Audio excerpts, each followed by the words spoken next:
Hey everybody, welcome to another episode of Defense of the Patience. We're a gaming podcast, and I'm your host, Cyphus. I'm sitting here with my co-host. He's the midnight of my soul, Roland.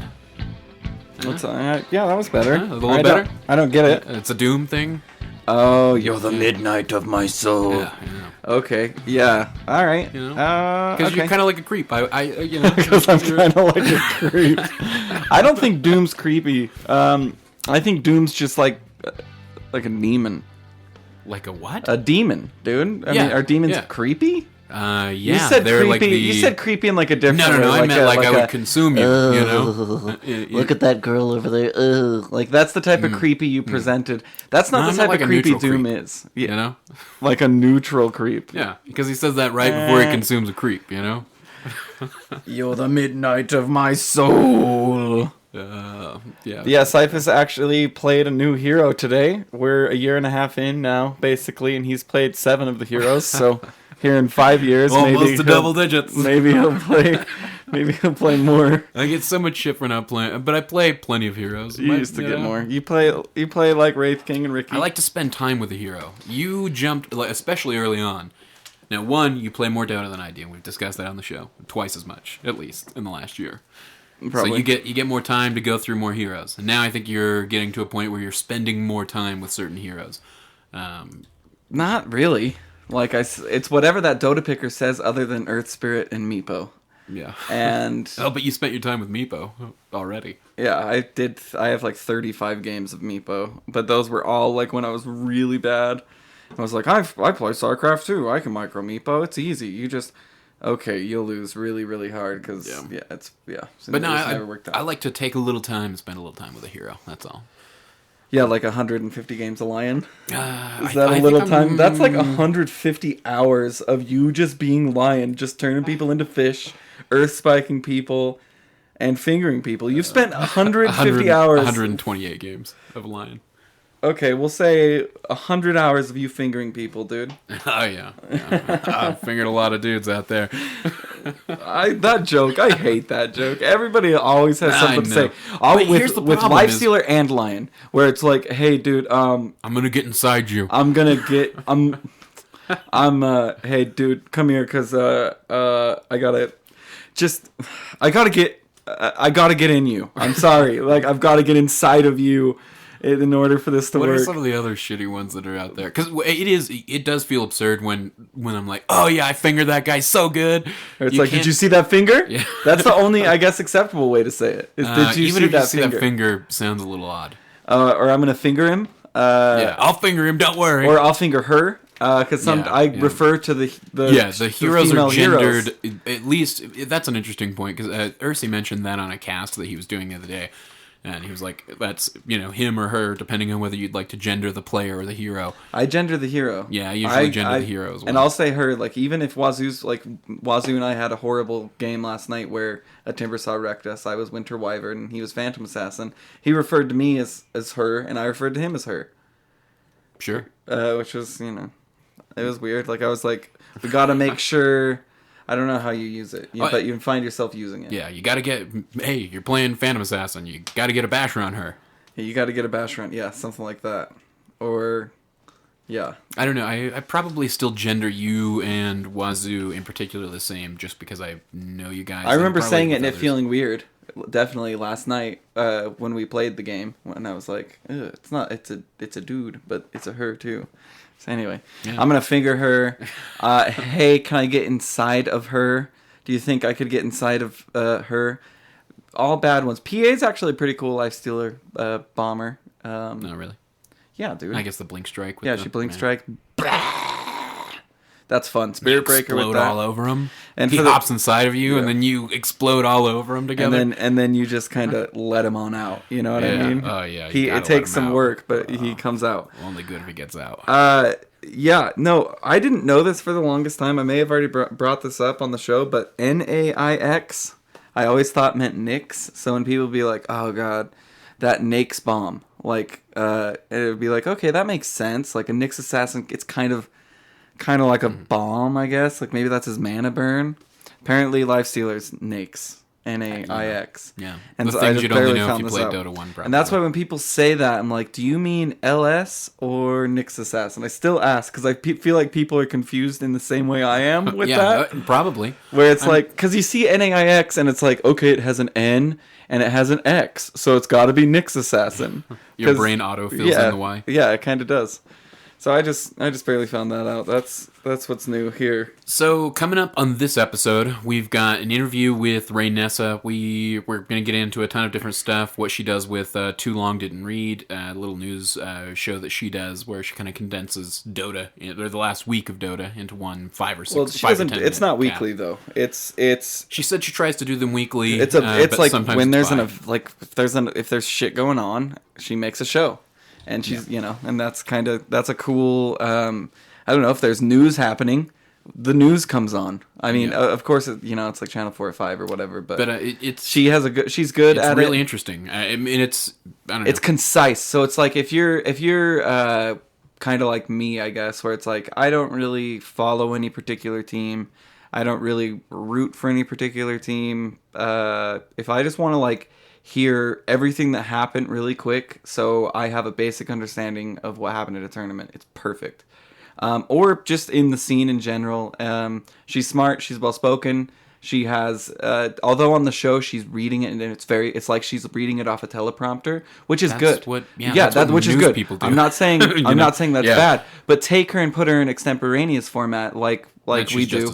She's better. I mean, she's really good. She's like I said, well spoken. Yeah, but you guys will get to hear that here in a moment. Easy Marchese could not join us today, unfortunately. He had some birthday business going on. He had some birthday business, but we still made sure that we checked in and everything's going great.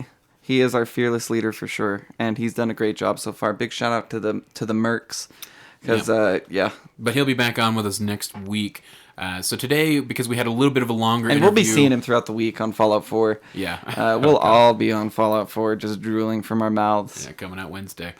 Coming out Wednesday, guys. Oh my god, I remember when Fallout 3 came out, and I was stoked.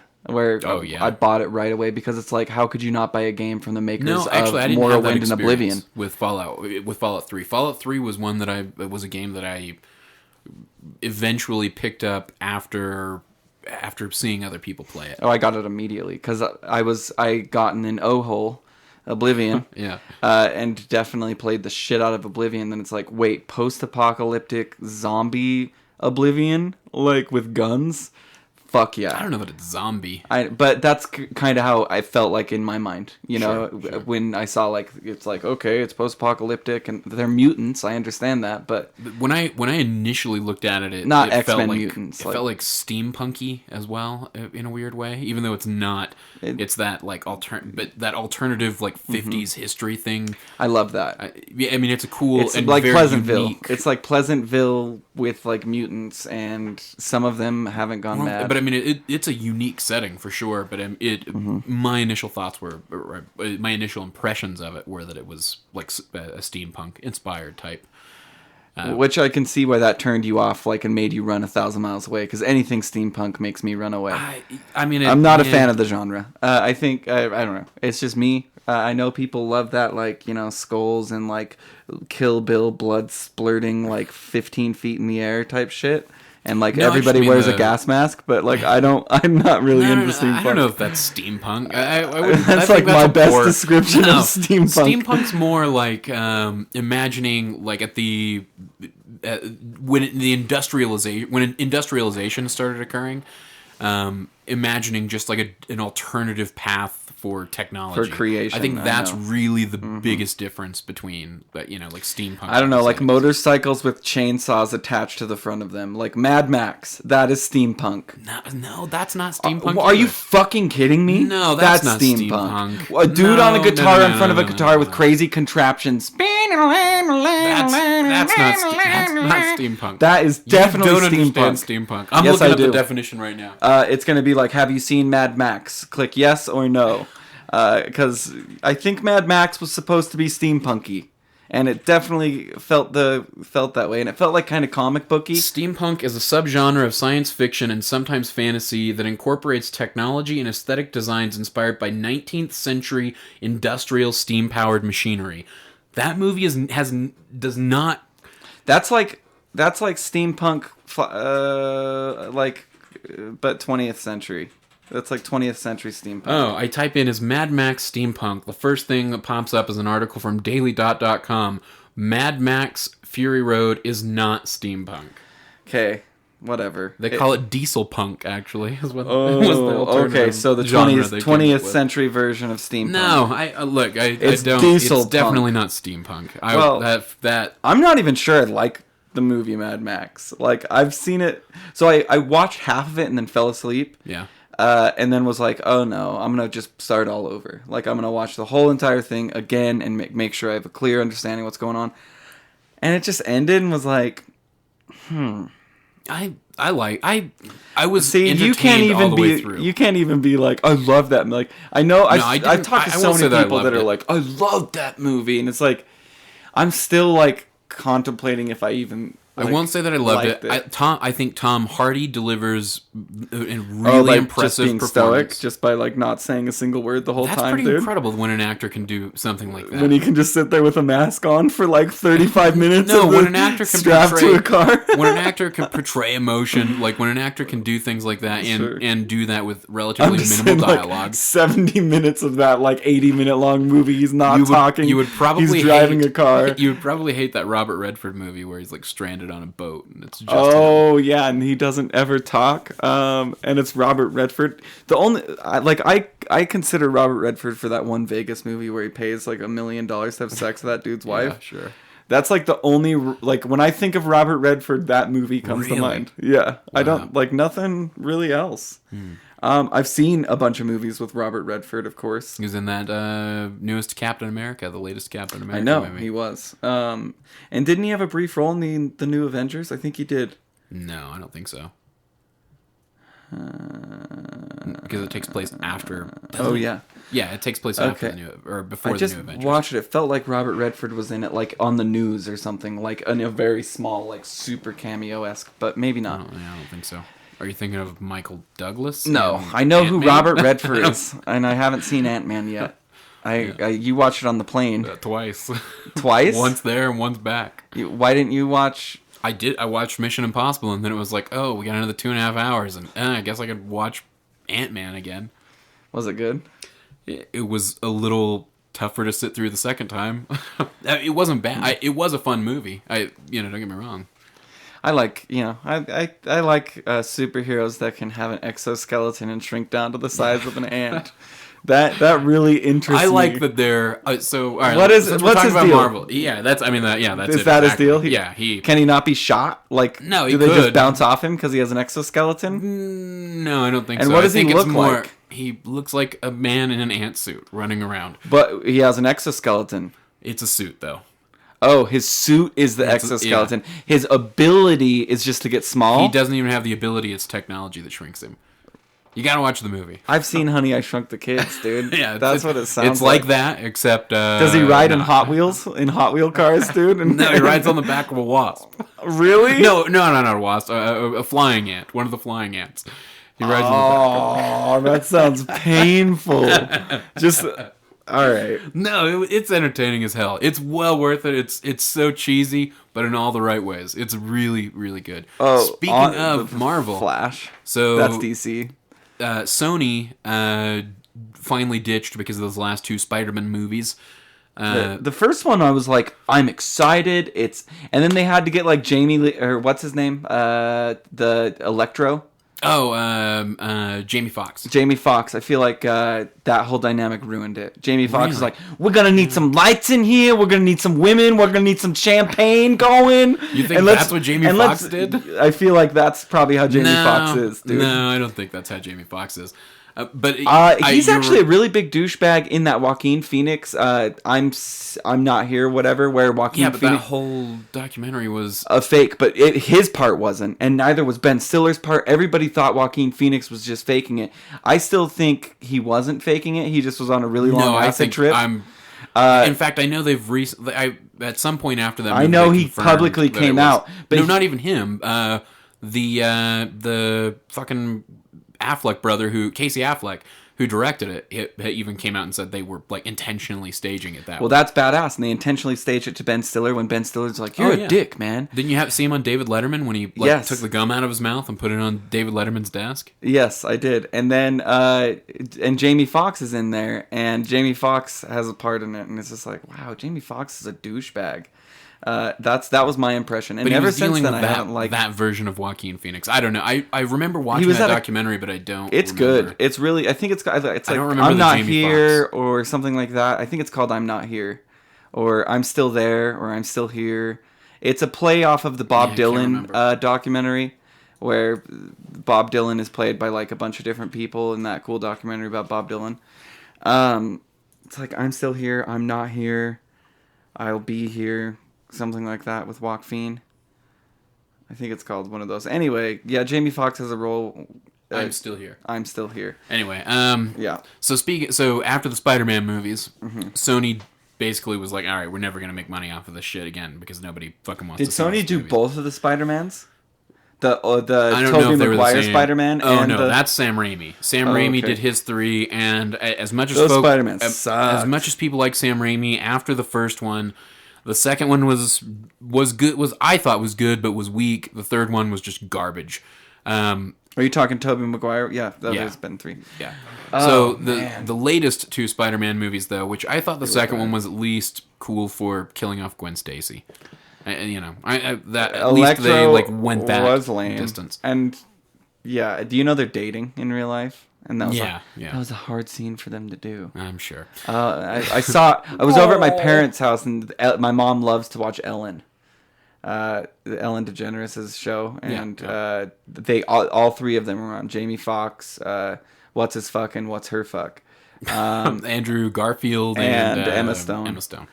And I was just like a little envious. I'm not married yet, and Emma Stone. I mean, like to spend a little time. I feel like I've been Emma Stone's fan for a really long time, and I should get some credit for that. Okay, I mean, way back to her first breakthrough role at Easy A. I watched that. It was called Easy A. It's called Easy A. It's like the Scarlet A, where you would put A for adulterer.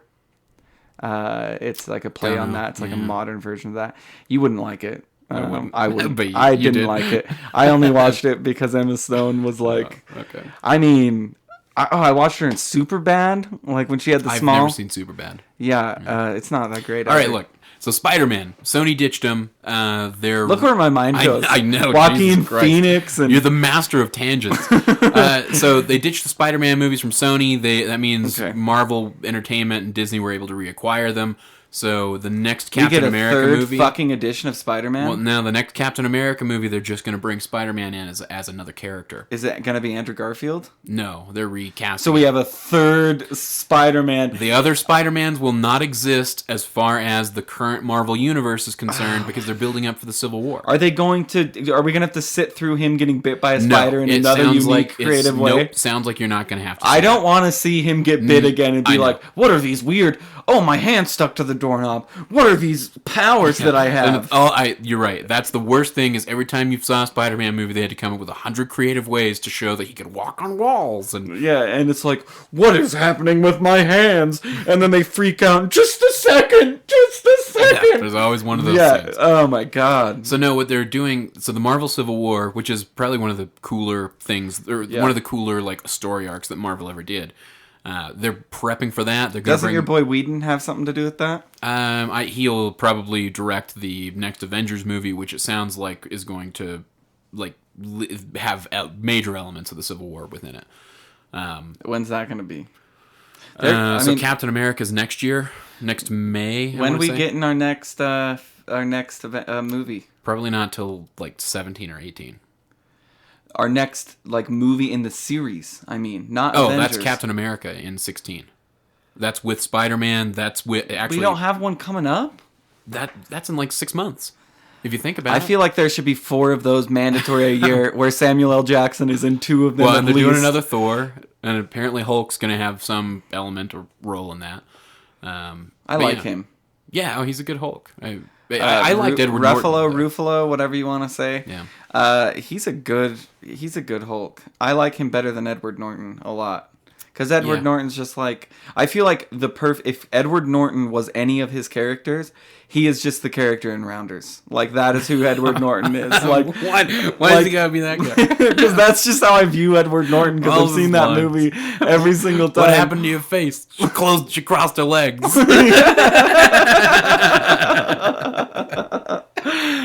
If you haven't seen Rounders, definitely go see it. Cyphus and I were on a trip back from Vegas, and this is after playing poker all weekend and losing hard. It was a bad swing. Okay, it was like an MMR downswing. Oh man, why don't we always share our shitty poker stories? So I have my laptop, and I'm sitting in the passenger seat, and Cyphus is driving. I'm like, I'm gonna turn on Rounders, and I'm like getting ready to put the headset on. He's like, no, just plug it into the aux. Like, I'll listen to Rounders as we drive. And then we go 200 miles out of our way to stop in Wendover to play more poker because Rounders got us in the poker mood. All again. you gotta do is win one big bet an hour. Yeah, and we just start talking. We're like, yeah, dude. So this is the plan. We're gonna do this. We're gonna do this. We get to Wendover and we're there for less than a half an hour before we lose again. I'm really fucking done. And then it was a silent drive home, pretty much, where we're both like, all right, well, Czech City. Oh yeah, thank God they have Czech cities here. No, I'm just gonna get a payday loan, and I'll pay it back.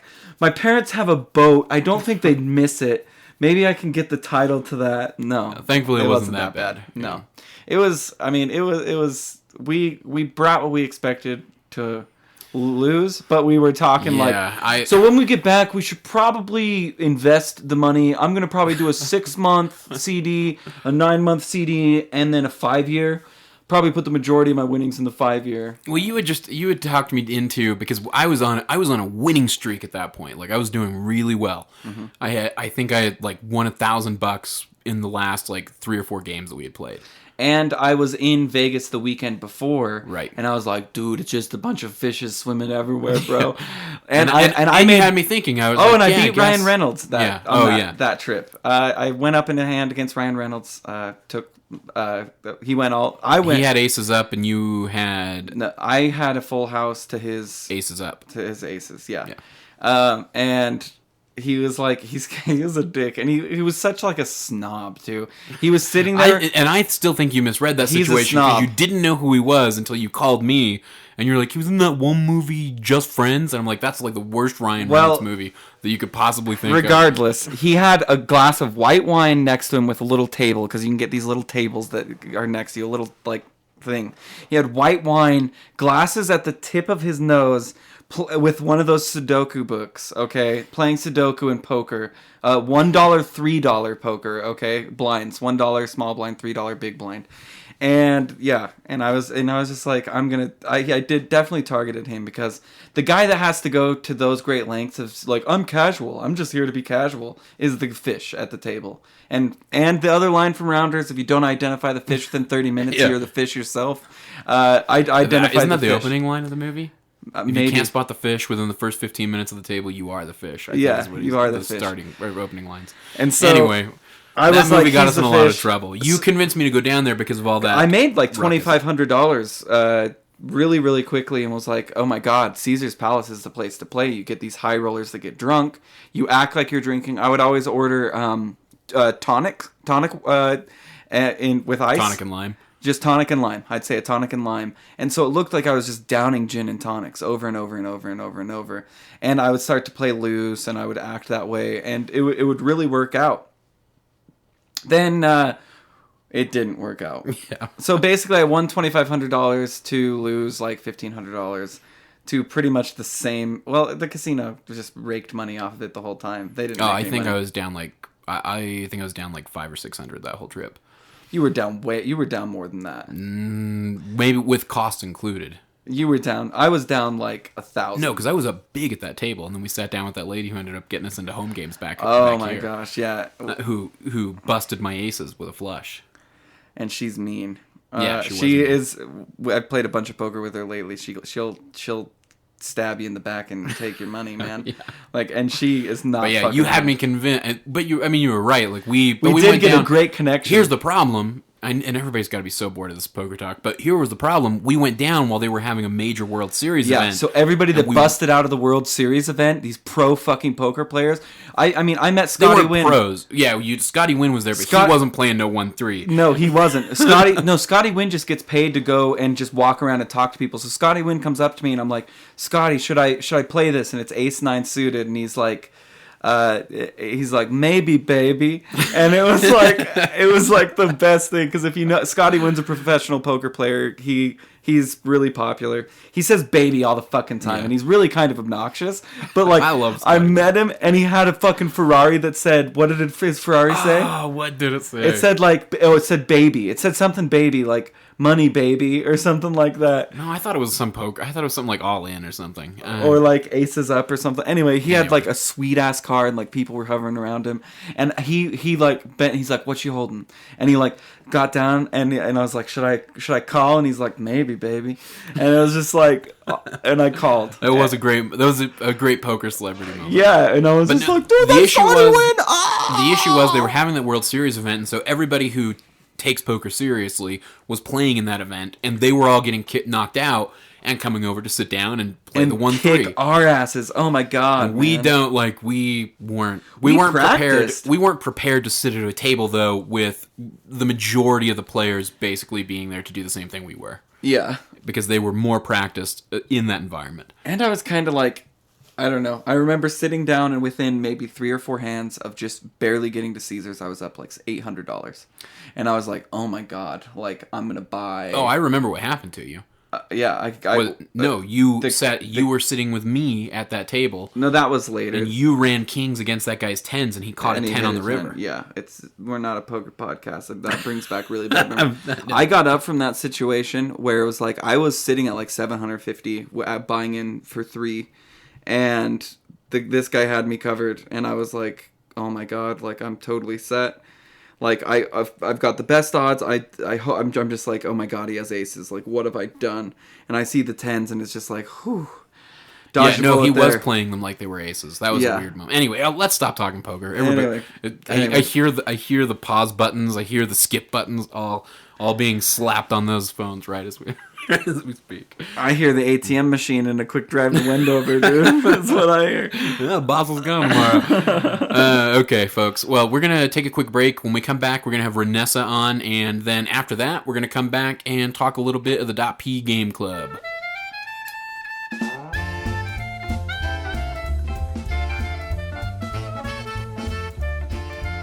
Hey, everybody. Welcome back. So today, our guest is Reinessa. Reinessa is the host of Too Long Didn't Read, or TLDR. She hosts that on her YouTube channel, which you can find just by looking or searching for Reinessa Dota on YouTube. That's REINESSA. You can also find her on twitch.tv/Reinessa. She's Reinessa Dota on Twitter, at Reinessa Dota, and search Reinessa on Facebook. You can find her there as well. Reinessa, welcome to the show. Hi, thanks for having me. We're glad that you stopped by. So I'm here too. Oh yeah, well, I mean, everybody knows you're here. Hi, I'll introduce myself. I'm Roland. Well, we came back from been a break. On the show since the start. Everybody as well. knows. They listen to the first half of the show. They know you're here. I'm not worried about you. Oh, okay. I'm worried about Reinessa. So tell us. So for those who don't know, why don't you give us a little description about what TLDR is? So TLDR is my attempt to bring something Dota doesn't really have. We got a lot of memes. We've got a lot of hour-long podcasts and news shows. Which are so annoying. I hate those hour-long podcasts. Monday through Friday, too. It's like, shut up already. Nobody cares about your Dota content, guys. God. But that's all we need to talk about that. Continue on, please. So we've got a lot of things like that. We've got Reddit and Twitter, and those things are a flash in the pan. It happens and it's gone. So if you aren't a constant fiend and you don't have a few hours to watch all of these different, toffees or you guys or everything, you kind of want to get all your news in one place so you know what's going on. So I thought, I wanted something professional, simple, and just once every week or two to kind of update people on all the team swapping, the tournaments, how they're changing out, a little bit of drama to satisfy the meme requirement that comes with Dota. Just something easy, quick, and simple to just sort of service the casual Dota observer rather than those of us who are a little more obsessed. Sure. What I really love too is I think it was maybe your first, second, third episode of TLDR. Somebody was like, "Why are you just reading off like a prompter? Like, why aren't you like, really getting deep with what you're saying?" And it's like, I appreciate the fact that you're just giving me my information. Just tell me what I need to know to be caught up to this point in Dota 2. It's the news. I mean, and you've definitely styled it that way. Yeah, it feels exactly that way. Like, it feels like I'm turning on, like, Channel 4 News with Reinessa telling you about what's going on with Dota 2. That's what you need, is a good news intro announcer. You're listening to Reinessa on the TLDR network. Yeah, for sure. It would be good. And my goal is to kind of try and do it without the bias or the opinion side of it. I think there's enough of that, too, and I don't want to color any of the news. I just want to present it. So I'm glad it comes across. That's perfect. We watched a few. We caught up to the November 1st, the most recent one that you did on Nanyang. It's interesting that you break down the games too, to the point where I don't really care about that tournament, but I'd like to know what happened. Yeah, you get the highlights. I felt like if anybody brought something up, especially it was the secret. The secret versus fucking the Russian overlords, yes. Vega Squadron. I felt like that's right. I felt like with that secret Vega game, and we were at ESL, and we were there. As busy as it was, I never watched a game. I never watched a single game of Dota while I was there. But I felt like with that little wrap up, if anybody brought up any of the major events from that game, and we weren't there for the finals either.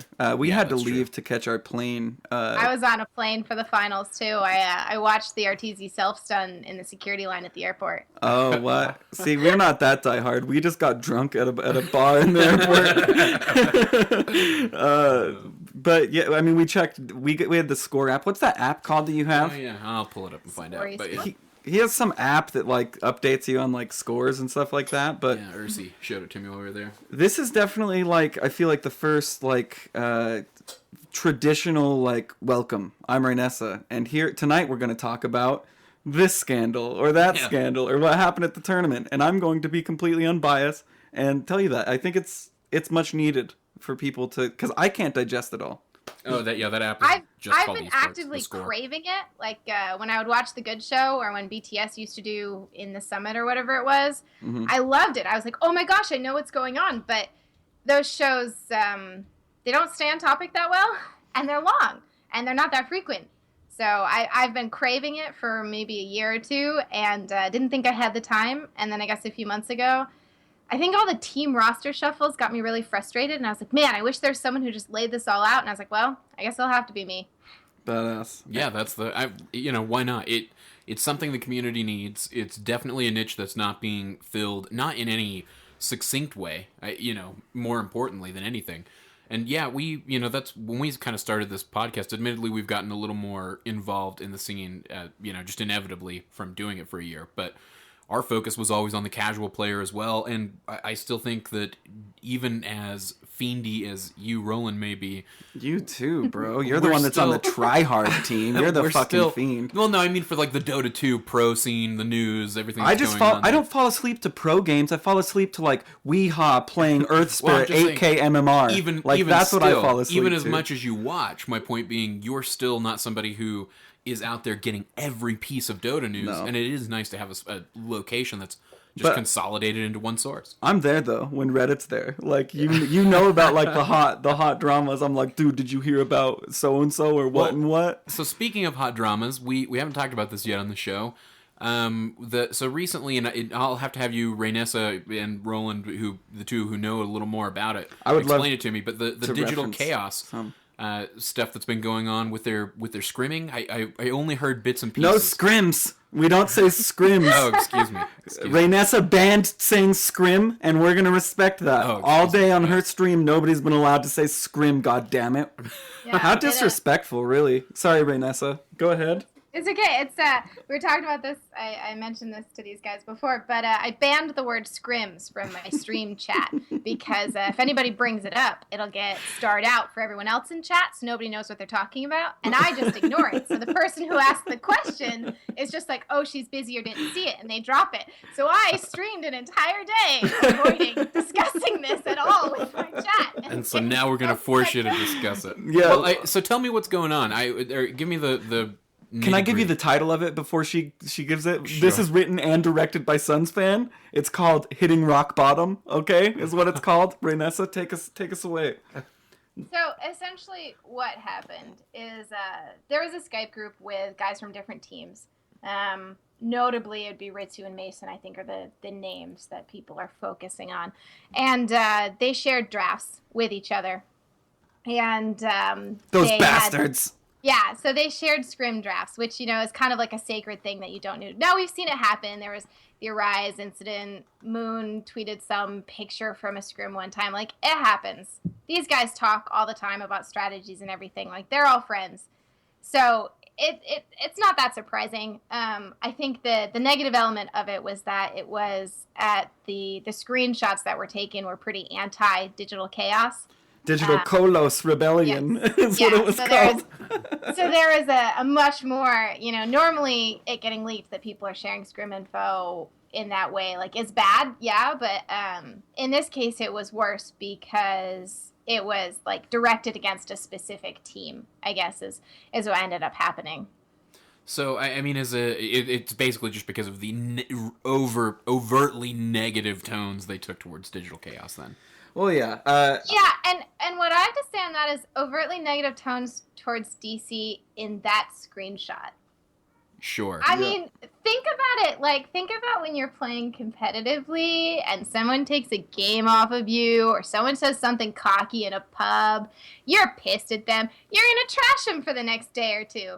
So I would say at that time it was anti-DC.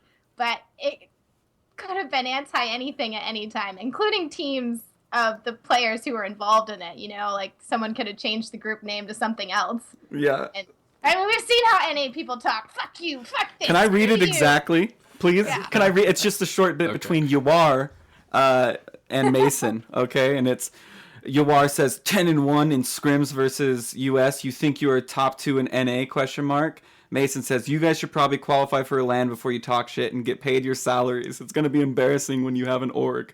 Why are you talking shit then, Yawar says. And salaries, and coaches, and a boot camp, Mason says. No getting paid, that's why, question mark. And don't qualify by Mason. So, yeah, Yawar and Mason, some fireworks going off. Mason seems kind of like a dick, honestly, but whatever. I don't know. I don't know him. I think, like, if you watched any of their streams, like... I don't. If you ever, I do not make a habit of watching Grand Grant, but I've watched it before. If you ever read the Reddit comments, if you're ever on NA Dota, that's how these guys all talk. They scream at each other one day, and then the next day they're like, oh my gosh, did you see that play? So good. Craigasm. So, like... What does that mean, Craigasm? Like crazy? Like that was crazy to a witness? No, I think it's like that was so amazing. Like crazy plus, the other... Oh, like it's crazy and I'm orgasming. Yeah, like yeah. that? It's that okay. kind of thing. Oh, okay. Like, okay. The whole Craigasm. exploding thing, it kind of bothers, like, this all getting blown up and everything sort of bothers me because people are forgetting, like, what teenage guys just act like. No, Grand is not a teenage guy. Grand is a grown man. Yeah. We'll say that. Take NA. Okay, NA guys, gamers, like, a grown man isn't necessarily always the term you choose. No. So let me ask you. Let me ask you this question then. I agree with you, and that is often the response that I get whenever I complain about the mentality of players in the scene. But don't you feel like it's overall negative to growing esports just in general, that this is the attitude that everybody has, that they can't, because you do get some of this in traditional sports like baseball and football and everything, but not anywhere near to the extent that you do in esports. And mind you, that the guys playing NFL, playing in the NFL, in MLB, in NBA, they're 18, 19, 20, 18 to 25-year-old guys too. But they have PR, reps. Yeah, I was just say they don't manage their own Twitters. They don't get to touch social media. Okay, well, I worked with a men's soccer team in college. I was on the team essentially. I traveled with them to games. I spent a lot of time with them. Trust me, they're the same. We're talking D1, high-skilled athletes, some of them looking to go pro. It's very, very similar. Back to esports, I think the reason we see it so much is because with athletes, their arena is a physical place. And with esports, their arena is online, so you see a lot more of them. Like, that's a great argument for that. Shit that people say on the field, we don't get to see. Oh, yeah, that's true. People on their streams, like if you watch a soccer practice, you don't get to hear any of it, but someone's streaming, you hear all of it. So we are talking 100% access. Yeah, that's true. Are you running for president? Because you'd be a pretty good candidate. That's a great fucking point. No, that is, you always see them like button heads and stuff in football, and I'm sure they're like, "Fuck you," you fucking suck at this, linebackman. Yeah. Linebacker. I don't know much about the game, Anyway, sorry. No, but I would crave more professionalism. I would hope that organizations take over people's Twitters and kind of shut them down. And that won't happen. We're much more free-form and freedom. We don't want, Soviet Russia control over our players kind of thing. Like, obviously, that's not... I don't think it is that, though. No. I'm just saying, there should be more. But I think what you see happening is, if you look to Europe, or something like that, you look at who the role models are, and you've got someone like Puppy, okay, that everybody respects. You meet him in person, and he's such a troll. But as far as he's charming persona goes, he's really professional. And European players, they play on teams with him, they scrim against him, they have that to kind of look up to. And when you look at NA, you've got someone like Envy, who instead of doing what's healthy for the scene, and maybe telling team captains about the issues that their players are currently having, he instead decides to go for the retweet gold. Yeah. Go for the, hey, Eternal Envy's the one that brought this to light. Yeah. I've always had a little bit of beef with the EE, which is why I'm not a super secret fan anymore. I probably still would wear their colors if they didn't add the Eternal anime onto their team. But nothing against anime. It's just this guy's way into it, Eternal Envy, apparently. So I hear. He's really nice. I've spent a lot of time with him. No, I've spent a lot of time with him. Is he? Yeah, he's a really nice, sweet guy. He's great. I didn't know. I used to be pretty against him because of his online persona. It really bothered me. And then I spent time with him at the summits and TI, and I thought he was great. And I was really proud of how he's been doing in secret and everything. And when he chose to share this information, I thought it was very inappropriate. And it's just demonstrating again that NA has a lack of role models and, team captains and leaders. Okay, now he's on a European team, so maybe he doesn't care as much. But he just essentially tore down an entire scene. Those are up-and-coming players on a lot of teams, and NA had really started to show growth recently.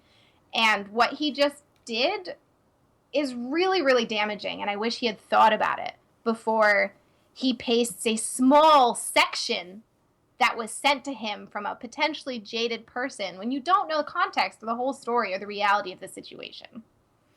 Yeah, yes, I think yes and no. At the same time, it sounds like, and admittedly I haven't read through any of the chat logs, but it sounds like they released a decent chunk of it. Afterwards, yeah, a lot of it. Ritsu himself, I believe.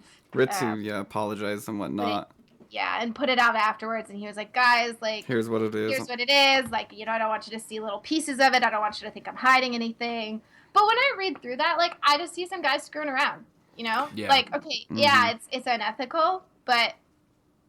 Let a manager handle that. Yeah, but at the same time, see, and that's where I wish the community as a whole was more hard-lined against these ethical breaches. Because in my mind, and I guess maybe this is me coming at it, I studied psychology in college. And the ethics is one thing that they ingrain in your brain. Ethics is all you have. Ethics is like the last line. Even though you're not supposed defense. to arbitrarily diagnose people, and you do that. Oh, all the time. All the time. Yeah, he arbitrarily diagnoses people, even though he shouldn't. But I put the notice out there that I have no place arbitrarily diagnosing. Continue, but you do that. But only with you, because of your Asperger's.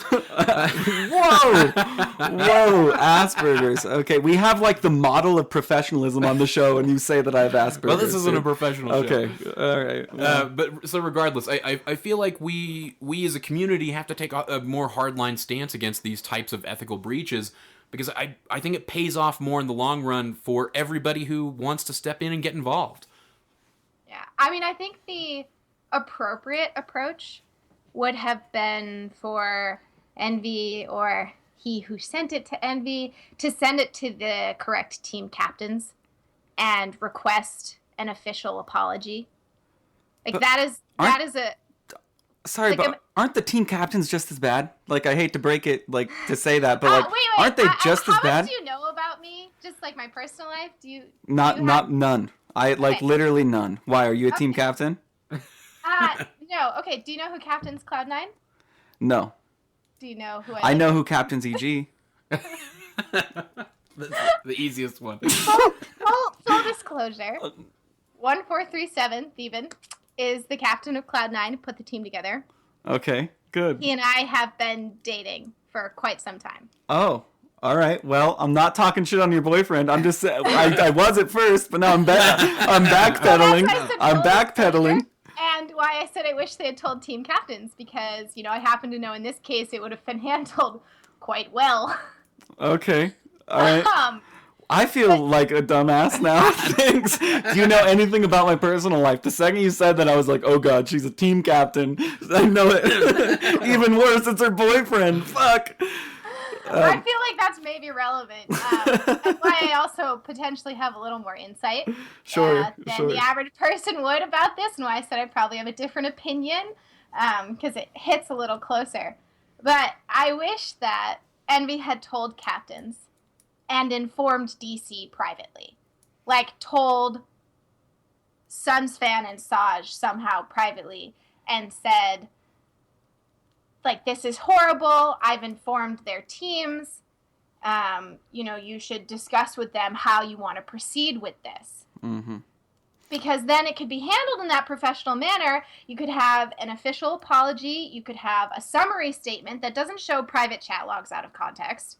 And then it would be handled so much better, and it'd be example. You could shut down these immature players who are doing things that they shouldn't, but don't necessarily know how bad it is what they're doing because they don't have anyone to show that to them. But what is there to really stop them from doing it? I mean, even if we go through that chain and you get that official apology and everything, what at the end of the day stops them from just hopping back in the Skype call and doing it again? Because right now there isn't, and again, to compare back to traditional sports, if you did this in football, baseball, or something akin to it, there's a commissioner and you can be fined, and the players union will censure you, or there are a lot of options. But we don't have a players union. We don't have a commissioner of esports. We don't have anything like that. There's no infrastructure set up unless Valve wants to step in and say those guys are banned from playing Dota, which they'll never do. Yeah, Valve would never step in on that.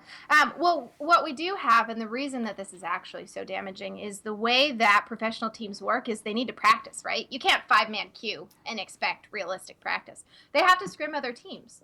So if something like this gets out, okay, in the manner that it has, yes, this is horrible, and yes, some of these players and teams might have a hard time finding scrims now. We'll see how that plays, since it's so many teams that were involved. Potentially not, and hopefully everyone will just move on. But if it was gone through the proper chain of command and official apology released and everything, then those captains go to their players and say, listen, these teams aren't going to scrim us anymore because they can't trust us. So you need to get your shit together, because Dota is it's super community driven, right? We all know that. Everything we do is by community. Most content contributors, they don't get paid anything. They're doing it for fun. Well, players are super community focused too. Like, you see them at TI, so that's why I've seen so many players and everything. I have a little more access. They all hang out. They don't care what team they're on. They're friends. They support each other. They work together. So what's policing them is losing that trust.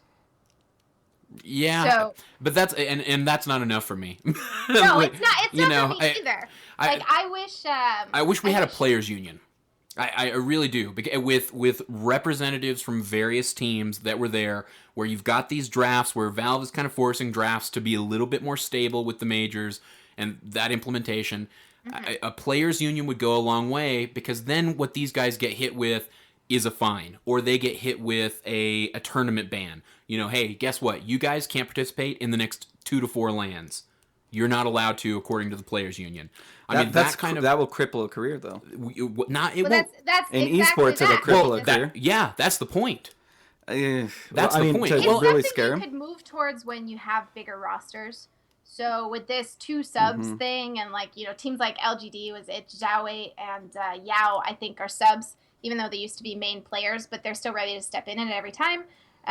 When you get bigger rosters, you have the opportunity to do that. So teams right now would never, in a players' union, would never ever agree to a rule like that, because they think, oh my gosh, what if it's my new guy? What if it's my 16-year-old who doesn't know what the hell he's doing? I can't agree to this because I've only got somebody's got to be the yeah, but I feel like that's a straw man argument, because at the end of the day, that's what's going on in other type of sports, and it's working there. I mean, it may not work 100% of the time, but it will work 90% of the time. Yeah, but the players and they become that example. So you need to have stable, larger rosters before players would ever agree to potentially sacrificing winning a game. How do you practice with larger rosters, though? I mean, how do you get the synergy with larger rosters? You figure out who your guys are who can play a range of players. A guy who can play a 4 or a 5, a guy who can play a 2 or a 3. Sorry, I'm far as teamwork. You need to practice as a 5. So the way you do it is you get established teams where you have older players who want to step back a little. Maybe, they're tired. Maybe they don't want to take this level anymore, but you trust them. You played with them. So, when Zai's done with school, right? Maybe Fear steps back to a 6th spot and is a sub for them. And when Sumail has something with school, or who knows what happens with Arteezy, whatever, Fear can step in, and the guys have all played together, and they all know that. So when you have teams that have been stable and have been around for a while, you can take some of your older, more experienced players who, are the same talent level as everybody else, but maybe they want to step back a little. Yeah. And you push him back. And you've played with that guy before, and you know how he works, and you trust him. I mean, people play with stand-ins all the time, and it's fine. Empire won MLG with Funnick playing as a stand-in. It works. Well, and that's kind of my point, too, is I would like to think that with a roster that includes 2 stand-ins, not only one, who cares if one of your players gets banned and you've got to play with the stand-in, at least from a community perspective. I understand why you would care from a team perspective, and why that might influence like a player's decision. But at the same time, maybe it forces a little bit of a change in the way that Dota 2 teams practice and play. Maybe you start rotating your stand-ins a little bit more frequently, your subs. Maybe you rotate. I mean, hell, maybe you go to a tournament with your 2 stand-ins and you go, hey, you know who we want to run here? Or you know who's great on this hero here? And we feel like they're going to be picking that. Let's do a sub. You're then practicing with 7 people, though. Yeah, well... Yeah. I would love to see drafts they without won't be players as good. Taking their seats. Imagine you have a 10-man roster, and you draft, and when you're drafting against the enemy team, you don't know who's going to play. So you can't ban best here. But I mean, I've brought this up to players before. I've mentioned it. The thing that I was really missing, there's all these things that we as the community crave. We look at other sports, we look at how other people are doing things, and we're like, wow, this would be great. And then you talk to a player, and they're just like, no. But no. I understand you're going to be a little biased, and I also understand that I'm not as well informed, not being as connected to them. But that feels like a cop-out to me still. It is. No, you need someone else to step in. The players, they try to do kind of a union thing. I know there was talks about it a while. It was after TI4 with the big shuffle and all of that. Players started to work together and communicate more. They told things to Valve in between the Summit 2 and the Summit 3. Players told the Summit a lot of things about what to change. It's kind of there. But the thing is that these are guys who want to play Dota. Their organizational skills, probably not the top of their list. Their desire to be involved in politics and bureaucracy, it's not there. Yeah. But sure. I don't know if you guys saw this team union thing. It's not that big for... I don't know if you saw... Yeah, we watched that episode recently of TLDR. Yeah. Right. So a lot of people hate it. I happen to love it because organizations are the places with people who have they have degrees, they have experience, they have the time and the dedication to do things like contracts and overseeing things and agreeing. So I think what it would end up coming down to is more and more organizations stepping up and being more accountable for their players. Yeah, and I'm with you there. The only thing I worry about there is now on the flip side, I argue on behalf of the players. It makes you worry a little bit for them when the organizations end up running things a little bit more than the players do. I mean, there's definitely a reason that it's not the team managers in NFL, MLB, NBA that have a union and the players are. You know what I mean? Yeah. Well, I think in order for players to form a union, you'd need something like an organization union first. Like, I think it's one of those things where there has to be something to fight against before you're going to fight. Yeah. So right now players are like, whatever, I'm fine. Nobody's overseeing me at all. So you need oversight from someone that has the capabilities, and then you'll see it from the players. Now, what I think players really need is agents and PR and stuff, because they're signing contracts and stuff like that. So I think that would be more where you'd see the players' union side. So players have representation, agents, individual people advocating for them, and they're the ones who deal with, team negotiations unions and stuff like that. So they sign the contracts I want to pay for that? have sanctions against them. Am I making enough money to pay for that? For an agent, do I really, like, I already make such a meager sum, like, am I really going to hire an agent? I'm talking a player. I'm acting as though I'm a player. I'll even say I'm on EG and I just won the international. Can I really afford to, do I even want to give a percentage of my money to an agent? Do you think it's going to benefit me that much? It depends. So the way it would work is, it wouldn't be like an agent only has one client.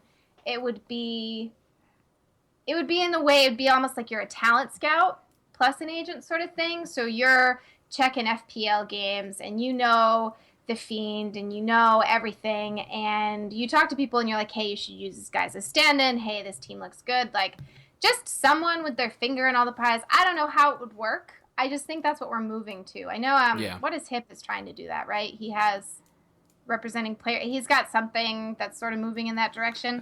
I just don't think you're going to see a player. It's called like One Step or something like that, or the Right Step. He's doing it with Nahaz. Gosh, what the fuck? That's a bummer that I don't have the name for that. I went to the website and was like, oh, I wonder what's going to happen with this, and then I haven't really heard anything since. I don't know. I'm sure the Gerg is going to do it. So yeah, if anybody can. Yeah, it's level 1. Level 1. Thank you. Yeah. Thank you. But you'll never see a players union because these guys just want to play Dota. Yeah. And their day is actually packed. Like, they play scrims all day long. It's really long. And then if you look at their games and tournament schedules with the saturation that we have, this isn't something that they have time for, and it's not something they care. Well, and my thinking also just being that a players union might be able to mitigate some of that as well. You know what I mean? Mitigate the oversaturation to a degree. Well, maybe that's where you see when these players start taking a step back. So Fear has stepped, or no, not Fear stepped. That was my example. Maybe Fear steps back if whatever. We don't know. I'm sure he still wants to play. But like Zhao 8 and Yao have stepped back. They have been around for forever. They're, like iconic for LGD. They're amazing players, etc. You know what? They step back. They're subs. They're still involved in their team, but maybe they have time for something like that now. So maybe we just have to wait for players to get old enough to start doing something like that. Well, here's hoping. Well, Reinessa... Yeah, we're all hoping that NA gets older, because that's one of the things that needs to happen too. But the thing is, NA is getting older, but still not mature. Still in its infancy. Older but not wiser? Older but not wiser. There we go. I can see a change, though. These teams are more serious and a little more stable. Like, there's still, the HCWP instability and etc., but there's still... It's better. They're playing at a higher level. We'll just say it gets better. We'll just say it gets better. Okay, behind, it gets better. We're seeing improvement. I'll go ahead and say I'm super fucking thankful for the community at large. Like, it's been a blast, like, kind of infiltrating the scene in a way and getting to know, like, that there is a social hierarchy, that there is a good old boys club, that there is, all these players that are friends that may be on different teams, and these rivalries. And I don't know. It's definitely I'm thankful for it. Yeah, it's definitely fascinating. I'm sure this happened in StarCraft 2 as well, but, I didn't know any of the bureaucracy. I never went to the StarCraft 2 Reddit. I just watched StarCraft 2, and it was Tasteless and Artosis and Total Biscuit and those guys, and it was fun, and that was my only participation. But now it's like, who's at the top? You wouldn't believe it. He hides in plain sight. Like, it's just weird, and it's just this unorganized, somehow working because there's money involved, and anywhere there's money, it'll just keep things tied together. Money will solve all problems. Yeah. I for sure had rose-colored glasses. TI4, I fell in love with everything, and at the same time, I was so depressed that I'd never... I met all these casters and players, and it was like this beautiful, wonderful, shiny, upper echelon community thing. And I remember being so depressed after I left because I was like, you know what? I'm never going to get to feel a part of that. I'm never going to understand what it's like to know these people and what their lives are like. I just want to know what they're like because it's such a different tier. And then 1437 was like, hey, what's up? What you doing? He's like, how you doing? Actually, it was my cosplaying that I got invited to the summit. And got involved in the scene that way, and then just because, other things.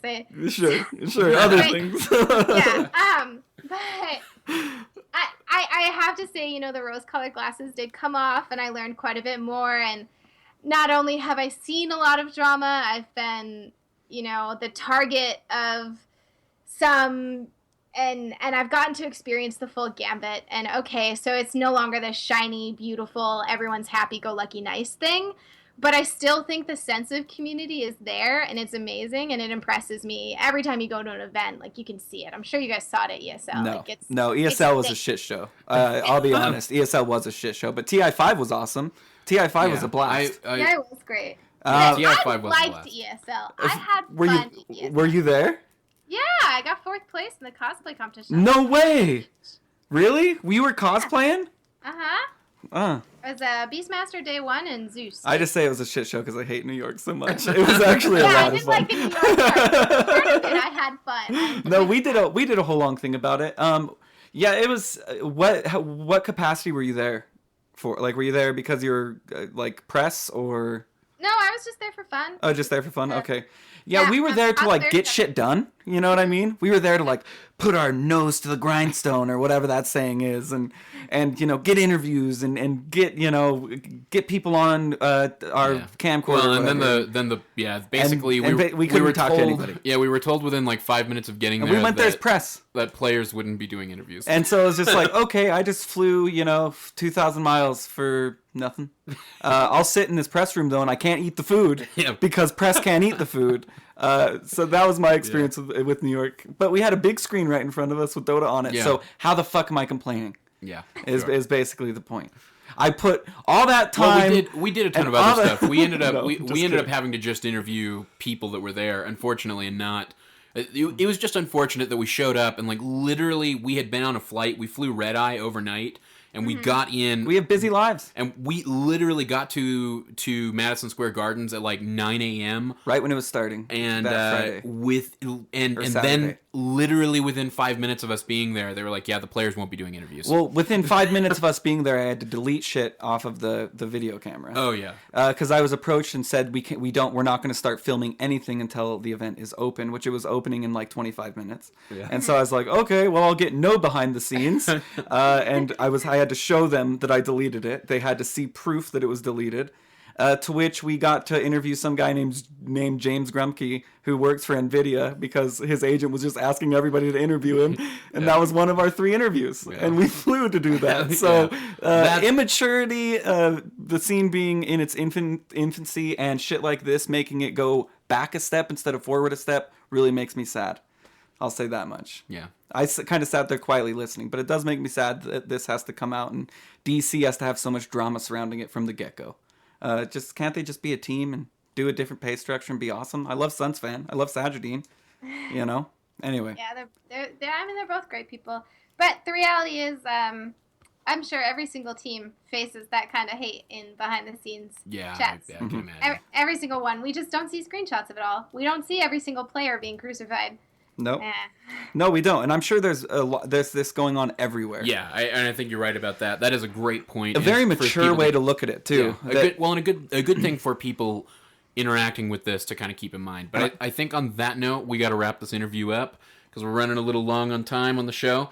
If you guys want to find Reinessa, she's at Reinessa Dota on Twitter. You can find her on Facebook, facebook.com/Reinessa Dota, twitch.tv/Reinessa, and of course, TLDR, Too Long Didn't Read, is weekly on YouTube. Good. Just search Reinessa Dota guys. there. That's the whole reason. Like I got in contact with Reinessa immediately after seeing TLDR because I thought it was like, God damn it, another brilliant idea that, of course, we're never going to think of, and we're just going to talk for fucking 5 hours a week when we could do it in 5 minutes. 5 minutes. Yeah, and it would have been better.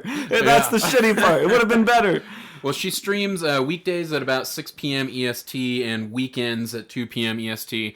And how you're doing it weekly or is it bi-weekly with TLDR? It depends. So if a tournament is wrapping up and it's not finished yet, I'm gonna wait until the next week to do the sum up. Yeah, makes sense. So like this past week, all that's really finished are the summit qualifiers. I didn't feel that was needing its own show. So next week will just be a whole. Here's Frankfurt Majors. It's starting tomorrow. This is everything you guys need to know to survive the event, sort of thing. So awesome. It just depends on the news. So awesome. Be sure to check that out and be prepped to go into the Frankfurt Majors, everybody. Thank you for coming on the show, Reinessa. We hope to have you back in the future. Thank you for having me. And thanks for educating us about all of this. Yeah. That was incredibly informative. The 3 words that you said in quick succession that really made me like you a lot, which was chain of command. I wish people followed that. Thank you a ton, because it would have averted a huge crisis. So yeah, unnecessarily. Well, we're going to take a quick break, everybody, and we'll be right back after this.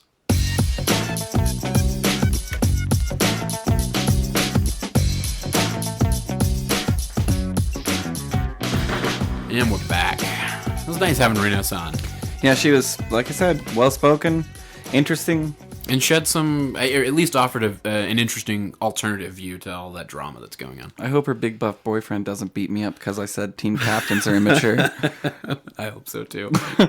Like, I'll be going to LAN events and be like, hey, motherfucker! And I'll be like, what, dude? What? I'm 1437. You remember me? Like, no, sir. No, sir. I didn't say it. I'm not Roland. He pays a stunt double. He's really rich and famous. I'm not really him. He'd be like, no, it's the Roland from Beyond the Summit. That's who said all that stuff. Oh, that motherfucker! Now all of a sudden, 1437 is Samuel L. Jackson. He's in every movie. He may as well be in every fucking fantasy situation we create. Oh god. So we're gonna do this real quick because this is a longer episode. Okay, obviously. Game Club. I played Grand Theft Auto. You saw all my videos, all my streams. They're up on the YouTube channel .ptv1 /.ptv1. You know, it was really fun. I had a blast up into the point where they made me play Trevor. For any of you who have played Grand Theft Auto, I wasn't super happy with being like an evil dude. I'm happy with being a bad guy with like a code that's like, you know, Nico was in GTA 4. Yeah, like I only kill cops if I have to kill cops because they get in the way. What are you doing, cousin? Yeah, but so there's this guy that's just fucking evil. You're not the only person I've heard that from. Dalamir said he had similar issues playing through it. Where it was like, so the intro scene is him on meth screwing a girl, okay? Okay. In a nasty ass apartment, and then all of a sudden it zooms in and you're playing him.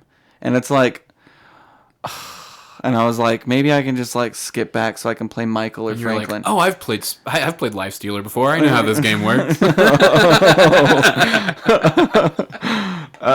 It just sucked, man. And like all of his missions, like, so they tailor it in such a way. What I found with Grand Theft Auto is everybody. So you have a special ability. Okay. Every person you play so far, what I've seen, how as far in the campaign as I am, each of the cast. There are 3 different people that you play as. You play as Michael, who's the first person you play as. Then Franklin meets Michael, and then you go back and forth on Michael and Franklin. Then Michael's arch nemesis is Trevor. Okay, an evil dude who thinks Michael is dead. All right. Okay. But knows that Michael is alive because Michael told some innocent bystander, you forget a million things every day, try and forget this. And that innocent bystander said on the news that same thing, so Trevor now knows that the ghost Michael is alive. Anyway, Trevor's a real piece of work, okay? I don't like Trevor at all, and I have to... Wait, what are their special abilities? I'm going to go through that, okay? That's what I was about to go through. Trevor's special ability is he goes into, like, an enrage mode where, like, his guns blow people up. Like, you shoot somebody and they, like, literally explode into guts. Okay? Okay. That's his special ability. Now, Franklin's special ability is he's a getaway driver. His driving is like a 4.5 of 5.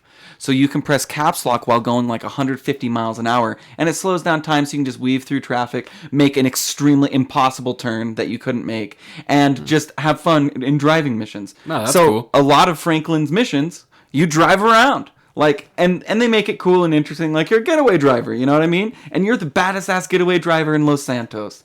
And so you can just pop in and, like, you can do that. Michael can slow down time just like Franklin when not driving. So Franklin can't do that when not driving. What are the benefits? The benefits for doing that is, like, you know how you can't really go 1,000,000 miles an hour and then take a complete 90 to turn right? I'm talking about with Michael. For shooting people, dude. Oh, okay. So just bullet time, basically. So you can just just...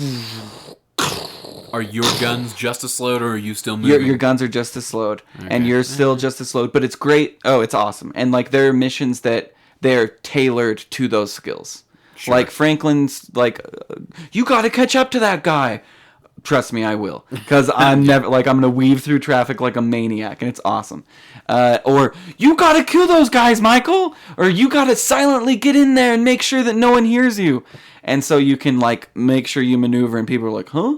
Well, what was that? Was that Michael? No. Because he's silent, and he's super fast. Okay. But then you got this Trevor guy where he's like, he's just mad. He wants to take over some fucking just hillbilly town that's full of meth. I don't want to. Now he's going. Now you don't want to do it. No. But Trevor's making you. Well, the game's making me play Trevor, and now my whole mission is to get to Los Santos as Trevor to kill Michael. And I like Michael. I think maybe you'll get to make a decision somewhere along the way, you know? No, it's linear, dude. And I know that the final mission is going to be like we all meet up because Michael's training Franklin for the game, for the biz. Okay, bringing Franklin into the biz because he's got to get into the game. He's just some getaway driver, you know what I mean? Yeah. He's nobody. He's hanging out with a fucking liability, Lamar, who is another situation. Yeah. If you watch any of the videos, Lamar is just Franklin's friend who's a fucking douche, okay? He just gets you into trouble. Why does everybody always have one of those friends? He is one of those friends where it's like, no, Lamar's all right. And it's like, no, he's not, like, dude, come on. He's a douchebag. And me and Lamar go way back. Like, no, he's cool. Lamar's a fucking douchebag. We have some friends like that. Yeah, we do. And, yeah, so right now, I kind of... My want to play GTA dwindled heavily once I'm on I'm on a Trevor mission where we stole airplanes to fly to Los Santos, and it's like, what's the likelihood of you picking it back up?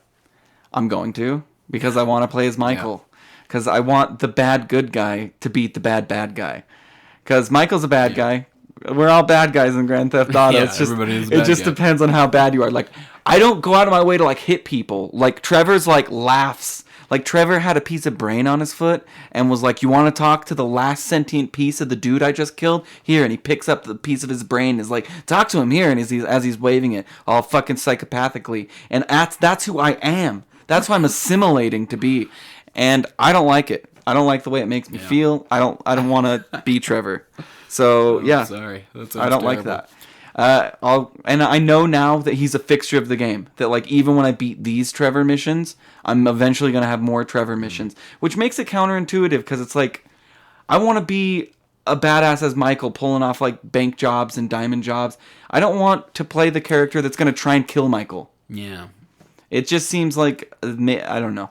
And Wazoo said the same thing about that. Yeah, Dalamir Chase did. said the same thing. My brother did. Yeah. Everybody has said that, like, yeah, it's really fun, and then you get up to this point where you're playing as a fucking psychopath, and it's, like, not fun. Like, But I do play Trevor in character. Like, I will hit people. I shoot random people. I hold up stores. I get the cops called on me all the time, and I shoot as many cops as I can. Because I am literally on a meth bender, killing cops, not carrying. Hey, well, you know what to do if you ever take meth in real life, you know? And yeah, by the way, the girl he's fucking at the start, the first scene you see of Trevor, is a bike gang leader's girlfriend, to which he smashes the bike gang leader's head in with his foot. And then he takes the piece of brain that's on the bottom of his foot to the bike gang and says, "Here, you want to talk to him?" Anyway, it's some like... that's how you should have handled the Mongols. Oh, yeah. Dude, and this bike gang leader was like, "Hey, Trevor, just please don't fuck my girlfriend." And he's like, "Who am I gonna fuck?" He literally says, "Then who am I gonna fuck?" And he's like, "I don't know." And he's like, "Pull down your pants." And he tells the guy to pull down his pants. Because he's like, "I need someone to fuck. I guess it's gonna be you. Pull down your pants." And then he smashes his brains in. This is who I'm playing as. This is my video games don't make people violent. Yeah, serious. He said, "Then who am I gonna fuck?" And he tells the bike gang leader guy to pull his pants down, because that's who he's gonna be fucking. Wow. Anyway, it's fucked up. Yeah, and it's funny. Then all of a sudden the camera zooms in and it's like, "Here's Franklin's house. Here's how you save," or not Franklin, Trevor. "Here's how you save us, Trevor. Here's Trevor's bed." And it's just this dilapidated trailer with meth fucking everywhere. Not cool, not fun, don't want to kill people. Although he keeps all of his money on him because there's a previous score. And he has like 75,000, so it was fun to go to the gun store and just like, "I'm gonna buy a sniper rifle. I'm gonna get wood engraving that costs like $33,000. I just spent all of his money on stupid shit because that's what Trevor would do, spend all his money on stupid shit. Yeah. Anyway, that's my game club for this week. What are we going to be doing this next week? This week? Well, I think it's pretty obvious what the game club game of the week is going to be, and I'm pretty sure we're all going to play it, Mr. Easy McKeezy included. And that's Fallout 4, folks. Comes out on Wednesday. Prepare to fall out. Do we know what city it's taking place? Yeah. I don't know that they've... Did they reveal Remember, it was like we were really excited that it was it. Oh yeah, it was Boston. I heard that way long ago. Holy shit! Well, at least that they were up filming it at the East Coast. I don't know that it was ever officially confirmed. I thought it was like somewhere up there in New England, or somewhere near New England, where they were shooting it. And the last Fallout 3 was L.A., wasn't it? Yeah, it's Boston. Yeah, that's gonna be cool to have like the spooky East Coast. Because the East Coast is spooky in its own way. My girlfriend, her biggest concern is that we're going to get a lot of those repetitive tunnels, like you got the subway tunnels. That's what she's really worried about. Yeah, that did suck. Yeah. That was the. I mean, I didn't spend much time. But think about Oblivion and Skyrim. Think about all the fucking those caves were way you went too into. well. Even Oblivion was far worse because all of the Oblivion gates that you had to close, it was basically the same fucking thing. Yeah, well, every single Oblivion gate you closed was the same thing. And that was, but that's not what made me love Oblivion. It was all the other shit. Yeah, for sure. Same with Skyrim, and to an extent Fallout 3. But she's a pack rat, so she spends ungodly amounts of time down in the fucking tunnels. Searching for anything and everything she can possibly get her fucking hands on. That's weird. And when I'm down there, I'm like a fucking legit... I'm object-oriented. I'm a legit wasteland guy. I'm just fucking rolling through there. That's just That's just how I'm getting there. Movement, if you stop moving, you die. That's right. Movement is life. Yeah, movement is life. So we're going to be playing Fallout 3. I'm going to continue to do my streaming... Fallout 4. Fallout 5. 4. No. Because New Vegas was Fallout 4. Well, they're going to call it 4. I'm just so... no, Fallout 4. We're going to have a blast with it. It doesn't come out till Wednesday, so you'll see streaming Wednesday. I'm sure come midnight Wednesday. I'm sure somebody's going to do it. Either Ursi, you, me, Wazoo, somebody is going to be on there streaming it. So if you want to see what it's like before you buy it, and get everything ruined, and come and watch. Or see how we all... What I'm most interested in seeing is how everybody plays it. That's what Easy was saying, and we'll upload the videos, it's going to be cool to, just like Fallout 3, if you haven't played Fallout 3, you should, but the decision to save Megaton or blow Megaton up, you have that option, and pretty immediately. And it changes the course of the whole game. You can either go back to Megaton or you can't anymore because you can go to Tenpenny Towers and blow some bitches up there. Yeah, or you can go to Tenpenny Towers. Wasteland Justice. Where he has the sniper up on the roof, that whack job. Wackadoodle is what I was going to call him. Anyway. All right. It's exciting. We're going to play it. I'm going to turn Cyphus bot on. If you guys want to find us, we're at defenseofthepatients.com. Follow us on Twitter at @p_show. Search Defense of the Patients on iTunes, Stitcher, all your favorite podcast apps. And remember to leave us a review and tell a friend, because you guys are the only advertising that we have. Absolutely. Of course, you can also find us on Facebook by searching Defense of the Patients, on YouTube.ptv1, on Twitch, twitch.tv/.ptv. And, hey, you know what? Our personal Twitters, @p_Roland and @p_Cyphus if you want to hit us up. And, of course, @EasyMarchese, MRCZ for easy. I think that's going to be it for the plugs. So until next time, this is Cyphus for Roland and Reinessa saying good luck and Godspeed.